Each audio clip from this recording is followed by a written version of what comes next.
Hello, everybody. Happy Tuesday. We're on at 11:30 today. Hi, Rodney. How are you doing, Andy? I'm good. What do you know? Have anything exciting going? I hear somebody that you know is going to a golf tournament. That's it. My youngest son, he's a sophomore at Page High School. They have made it to the state championship, so we're going to go up there tomorrow, practice round tomorrow, and Thursday and Friday's the tournament. He's looking forward to it. It's going to be exciting. You got to be proud of that. You're quite, for anybody that doesn't know, Rodney is quite a golfer. I talked to somebody that I didn't know. Who was it that actually turns out that he knows you? And he said, that guy can really golf. Well, that's nice. I played for a long time, but he's surpassed me, so it's just fun. I'm a spectator now. I get to watch, so it's kind of cool. That is cool. But you're apparently golfing is in your genes someplace, right? Yeah, my mom passed it down. She was a good golfer. Oh, really? Yeah, Well, yeah. no, okay. That's a story. I'd like to hear the rest of that. Anyway, so starting out like we always do you want to start out with the numbers? Yeah, sure. You want to share my screen there? Got it. There you As go. you, let's see here. Today you can see we're up 36 basis points. It's trying to get a little bit better. If you look at a historic, over the last month or so, you see we're starting to trend back up here with the last few. Let's see what day that's on the 26th. So it looks like that's about the rock bottom there, and it's kind of climbed up since. So we've had a few good days in a row in the market. Rates are still relatively high compared to where they were, but it doesn't look like it's getting worse right now. Good. And that's what any kind of everybody's going to ask you, what do you think it's going to do? I guess it's maybe a silly question, but do you have any thoughts on that? Where it's going I from think, here? yeah, I don't know. I think it's going to bounce around like it is right here. I think it's going to stay, and first of all, this is like throwing sand in the wind or something when you're trying to guess what the rates are going to do. But I think they're going to stay up a while. I think that's what the government's trying to do is keep the rates up and slow get a little bit more balanced in between buyers and sellers. So I think Right. that's what they're trying to do. As long as we just, the economy still, it's a little bit craziness going on, but overall things are pretty healthy. They're talking about how the economy is stronger than they expect. The fundamentals are stronger than they expected, and I think that's probably why it's hard to slow things down, right? Because things are cranking, things are bubbling. Yeah, well, they've slowed real estate down. I Yeah. mean, I think they've done a good job with that, with Yeah. getting the rates over 6%. Hmm. So I think they've slowed that down, and I think that's all they was trying to slow down. Really, is to see if housing can slow down everything, really, and just kind of help inflation cure itself. Then, but Right. Yeah. And they're talking, it could take a couple of more quarters. I guess I'm being a little optimistic on that, you know. But I think last week we mentioned that the real estate market um, has 18% has an effect on the economy to the degree of 18% of the gross domestic product is involved in real estate of some kind, maybe not just new construction, but remodeling, everything involved with housing, right, new construction, 18%. So if you slow that down, that's a fifth of the economy you're putting the brakes on. So right. that makes total sense to me. Well, and because we started out talking about things slowing down, then what my idea was, Rodney, and and I'm counting on you to kind of chime in on this stuff. Um, what we're going to do is go to the Redfin chart that compares, it's the United States. We're going to add Nashville here, bear with me. And because we're talking about how things have slowed down, let's look at it this way. Oh, that works great. Okay, good. Can you see that at all? Can you see that a little bit? I can. Maybe I can. It's a little small for me, but I don't see the whole screen there. Okay. All right. I blew it up just a little bit. So what we're going to do is compare what Rodney was talking about is how the market's getting slowed down by the government jacking up rates a little bit and things are slowing down. So this is an overview. This is an interactive chart that's going to compare over time what's happening to the market. But I've added in Nashville because that's what we're familiar with. And so we're going to look at the different metrics on how things have slowed down. That's the little secret there, I guess, is that this is just going to it's going to verify what it is that Robbie's talking about. So if we start with the median sale price, and of course the median is halfway between the highest and the lowest, right? That's what that is. It says right here that it's 6.9% year over year positive. If you've watched our live stream at all over the past month or so, you know that a month ago, the year over year was like 14%. 2 months ago, I think it was before we even started our program, was 19%. And so the year over year, it keeps getting smaller and smaller. And that's a function of the month over month. That's what's actually happening here. Because I think last month it was 12 or 13% year over year. But it's slowing down. And so this is how that looks. Median sale price in May, it was, if you look at the bottom, it was 430. It was plus 14. There you go. Okay. And in Nashville, it was plus 22. Plus 14% year over year. Yeah, and you can see that down at the bottom. It goes away when I move the cursor. But like in May, at the bottom, you can see that the growth year over year was 14%. But each month you go back, it was more and more because the things are slowing down. That's why it's accelerating, declining prices is sort of a curious concept. Let me do something. Seems to happen pretty consistently.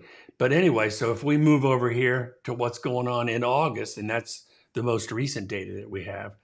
So it's 6.9% in the US, but it's 15% in Nashville. So we're considerably higher. And we're one of those hot markets like Phoenix and Tampa and, places like that. And what they're saying is these hot markets are the ones that are going to decline the fastest. So we'll have to see how that goes ultimately. So then we're going to go to the number of homes sold. And here's what that means. The direction and the pace at which homes are bought and sold are indicators of how active and strong the housing market is. So at this particular time in the United States, it's 18% slower, the number of homes less. It's 18% less than it was. So there's fewer homes, or that's the number of homes sold. Sorry about that. In Nashville, there's 22% fewer homes sold. I mean, that is slowing things down where people were having multiple offers and battles and stuff like that. That's just not happening so much anymore. And you go back to, let's say, April, it's just down 13%. So, man, and of course the high point was back in June of 21. That's when everything was crazy. That's amazing. So it's slowing down. There's more evidence of it slowing down. Now here we go with our fixed rate. Now we know that is off. That says 5.2. That's not correct. It's now 6 point something, right, Rodney? Yes. Okay. Yeah. All right. So we're going to move to the next. Going to move on to housing supply. Let me ask you this. When, like you just mentioned it, like the numbers may be, I don't know, crazy is not the word, but whenever you have we have went year after year, just continuous appreciation. And then you look at it and say, okay, well, I think what a lot of the major people now are saying, it's like you might lose 1.5% or 2% in 2023 on your home prices. But isn't that price still up like 25% than it was, say, the prior year? Because I just think these numbers are a little confusing because they're combining, especially in a declining or really accelerating market. It's really skewing the numbers. Well, it is confusing, and it's crazy for your head if you're trying to think this through. Let's take a real quick example. If you were in your home and you've been in it more than 3 years, let's say, over the last couple of years, let's say the value increased 30 or 40%. There's some places that went up 40%. Well, if you lose 5 or 10% of that 40%, you're still 30% to the good. And that's, I think, what you're getting at. That's that tappable equity we had talked about before, that there's money available, more money available to homeowners than I believe that in history. It's just, I don't want to guess the number, but it's many trillions of dollars more equity. Right. And that's what's going to keep us out of this foreclosure stuff isn't going to happen, that sort of thing. However, and you were talking about the 1.2%, that's what Zillow and I believe Redfin now and Realtor.com, they're starting to agree. It was 1.2 to 1.4% appreciation over the next year, from 20% over the last few years to 1.4% growth in a year. I mean, that's about as flat as you can get. And so what this all means is that with the market slowing down, and this goes to show you, and Rodney, you're absolutely right, and it needs to be pointed out that if you're a homeowner that you've been in the house even a reasonably short period of time, couple of years, you're sitting on some pretty good equity. But the number of homes for sale, let's look at this. Currently, it's up in the U.S., it's 3.8%. That's the number of homes for sale. That means that there's fewer homes selling. They're not flying off the market. But look at that number in Nashville, one of the hot spots, 20%. It's up. Inventory is up 20%, which is an insane thing. And that's because it's one of the hot markets, so it's being forced to cool off the fastest. People, it used to be insanity, buying houses over asking for nothing. And now they're asking for stuff. And it's taken a while for sellers to see that as the way it is. I don't know that let me think. I think here's the bottom line is what Rodney is saying. These are treacherous looking numbers. They are. But in general, homeowners with all that kind of equity, if you're in that particular class, you're in really good shape. So don't let any of these declining numbers scare you, but it needs to be paid attention to because these are what's ultimately going to slow down inflation. And if they balance it right, we won't go into recession, I think is the whole point, isn't it? Hopefully, yeah. Yeah, and maybe,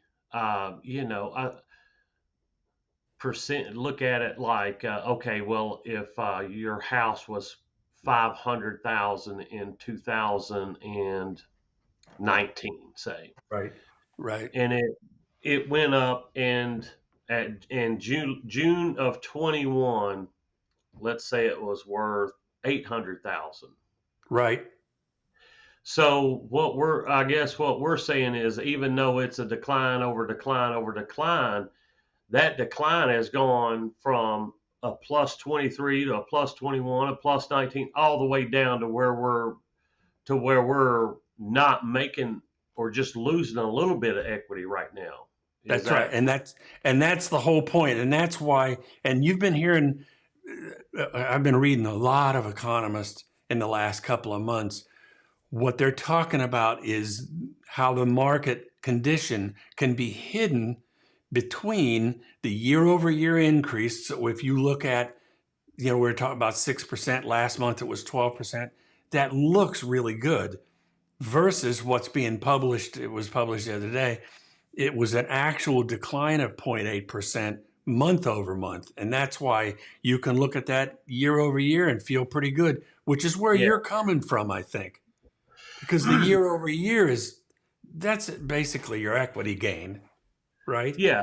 And so, if it started out at 500, it went to 800, I may be at 750 now, 775, somewhere around. So that's, to me, that's makes a little bit more sense, speaking dollar wise, than it does those percentages. No, I agree. I get kind of lost in those, or it's just kind of like, okay, well, in a declining market, like, or when we're not sharply going up like we were, it's just all that makes it hard to predict, as far as the percentages. Absolutely. Absolutely. So the number of newly listed homes, if you look at that and we're almost kind of done with these numbers because they are a little bit dry, but I'm turning into a numbers guy and they really are kind of interesting. In the US, there's 19% fewer newly listed homes. In Nashville, it's 4%. They'll call it 5%. And they're saying that the reason is people are just not listing because rates are high and they don't want to convert what they've got a good loan into a not good one, more expensive. Right. Median days on market. What this means is homes are selling more slowly. That's really the bottom line. In the US, it's a plus 9 days. In Nashville, it's plus 5 days, which that doesn't seem like a lot, but it is. That's a lot of extra days. And what that boils down to is if the house is on the market longer, it means if you're a buyer, you're going to have more options. Although the new listed are lower, the number of homes for sale are higher. And that just means for a buyer, you got more and more options you get to choose from, which is a good thing. It's giving you choice. Yeah.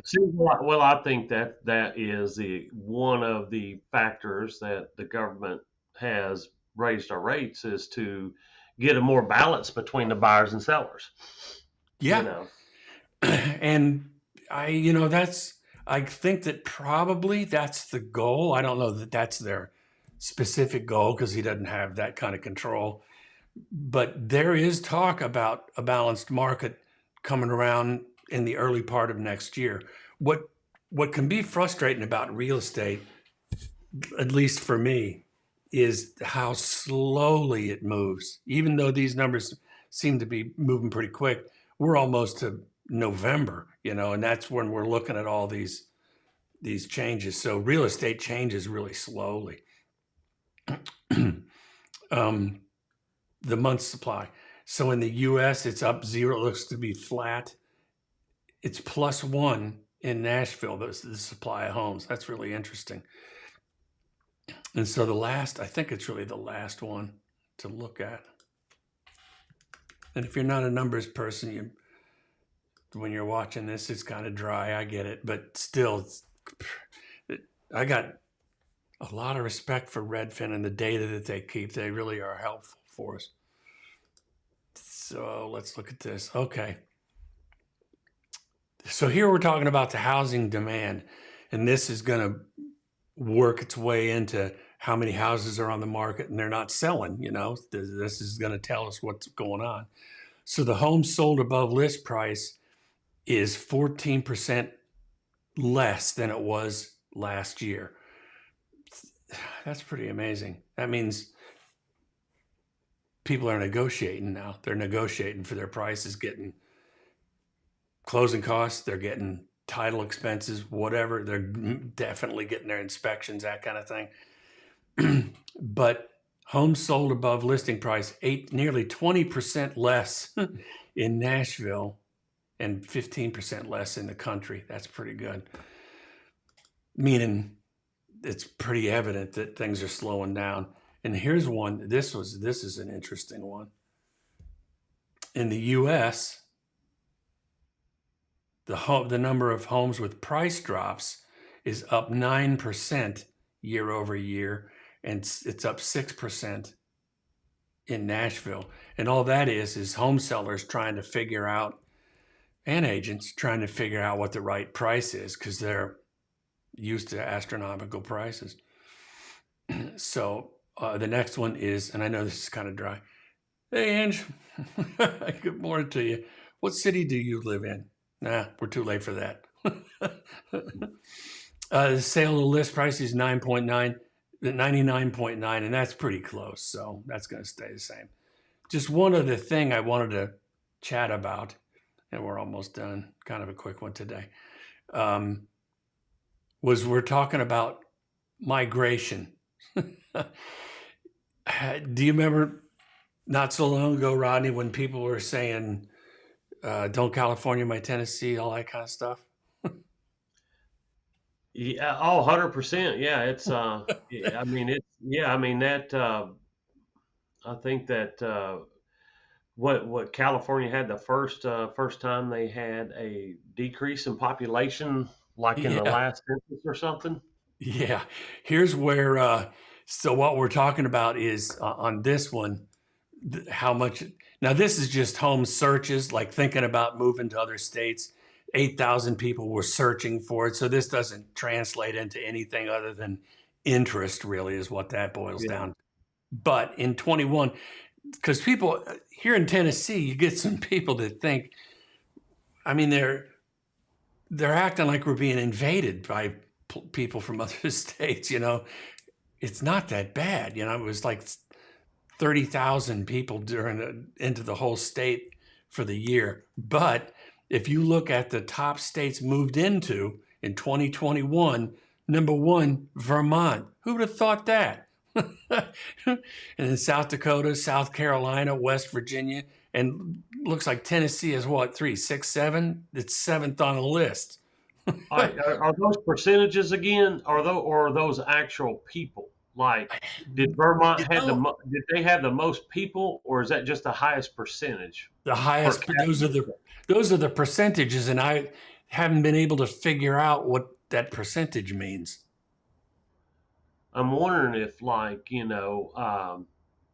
say for example, Florida Yeah, had 1 million people, and Vermont had 100,000, but due to the size of the state or whatever, got it. Oh, because okay. I just didn't know Vermont was that big of a place to move to. I thought. Well, here's where they're coming from. Look at this, New Jersey.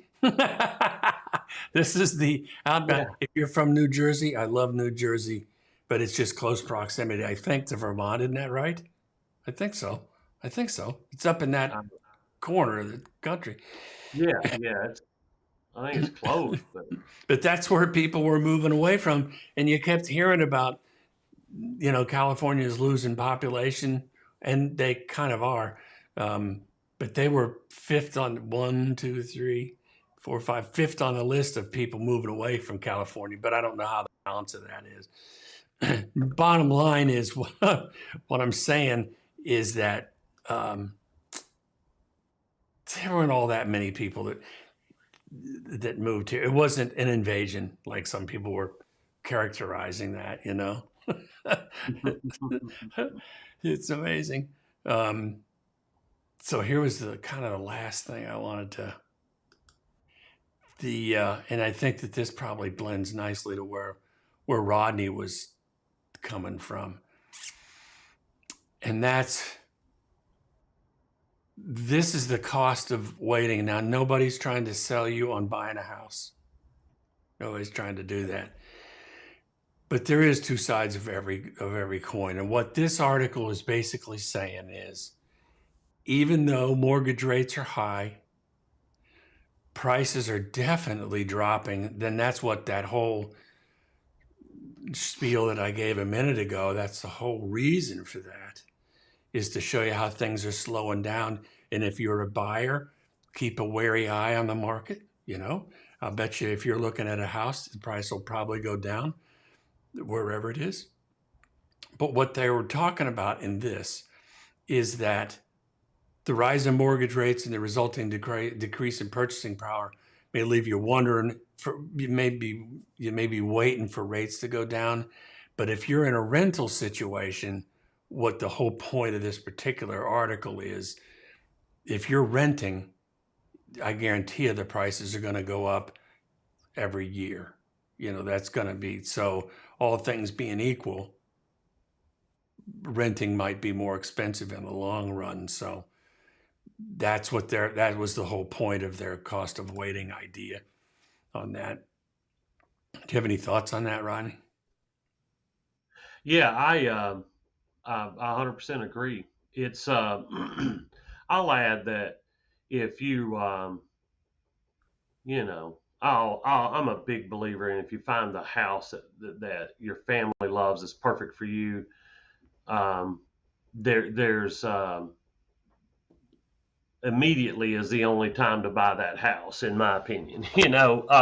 But if you're like me, I don't have to move. I'm kind of waiting and seeing, if I want to buy a property outside the state or something.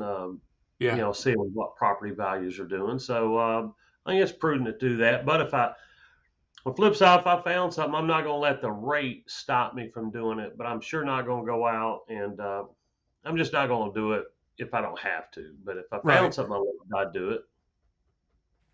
Yeah, and that's like we've said on weeks past, that the strongest I have for people is finding your dream home. That's not an easy task necessarily. I mean, find the one that really checks all Right. the boxes, and that's a little more rare than you'd think. Most of the time, it's a pretty serious compromise to find a house. Most of the time, but if you find your dream home, don't walk away. Because Yeah, and when I say dream home, I know what you mean. Yeah. when I bought this home, it was my dream home, but I'm gonna have another one after it. you Mm-hmm. know. So, hey, if you want, you got a couple minutes?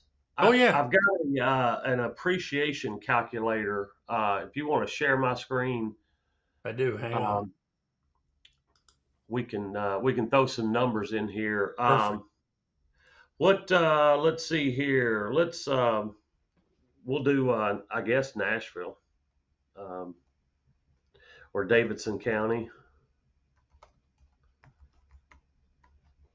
there, and then starting home price. What do you want to say? 500. Yeah. And we'll do 20% down. Closing costs, we'll just say 10,000. We're going to review it for say 4 years. Um, Forecasted appreciation. What do you think? 2% Yeah, or I think based on what they're telling us, let's okay. do 2%. Yeah. Let's see if well,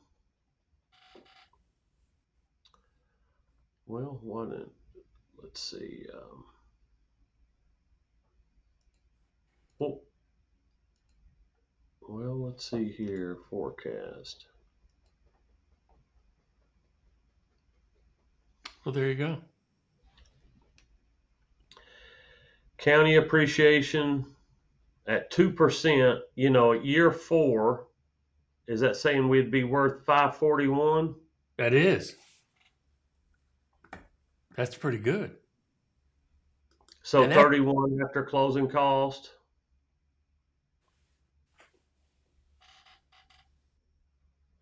So that's that if you signed a lease and how things get, you're in there, you plan on being there for 6 months and you're in there for 3 years. Um, that kind of goes 41,000. Yeah, it's nothing to sneeze at.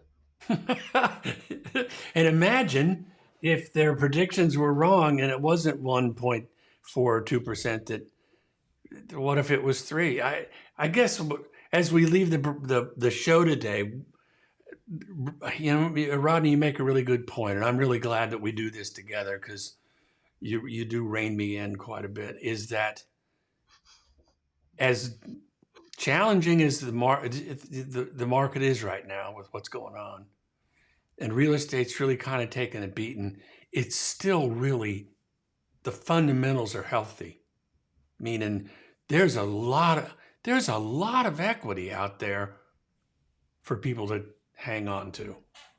Oh yeah. We're in pretty good shape overall, as though it's a little bit testy. I'd like to see that inflation get what do they say is healthy, about 2 to 3%, something like that. I don't know. I don't know. But we'll get through it. But that's what this was about today, is what's going on really in the United States, and in our particular case is Nashville. And Nashville is definitely showing signs of being the it city, or one of them, because Yes. Yeah, it's a great city. I mean, I think people see the attraction of our, we have decent weather, and yeah, we got, it's a great place to raise a family. It's crime is good in most areas. Good schools. Yeah, it's a great place. It is a great place, and with any luck at all, maybe the house prices will become a little more reasonable. I don't know. Who am I to say? Well, yeah. Uh, who knows whether I don't know if they're going to get it. They might get a little. They'll probably get a little bit better, but goodness gracious, they went up so much over the past few years. Yeah. Well, good. Hey, well, listen, I know this is kind of a short one. It was off time. Thank you for being flexible with me, Rodney. I really appreciate that. Oh, I appreciate you being flexible, my man. Good to see you. Okay. Well, listen, everybody. Angie, talk to you soon. And Rodney, good luck. Hope your son does well at the tournament. Your school, I guess, right? His school. Yes, school. Yeah. Thank you. Good luck with all that. And see you later. Bye now. All right. See you, bye.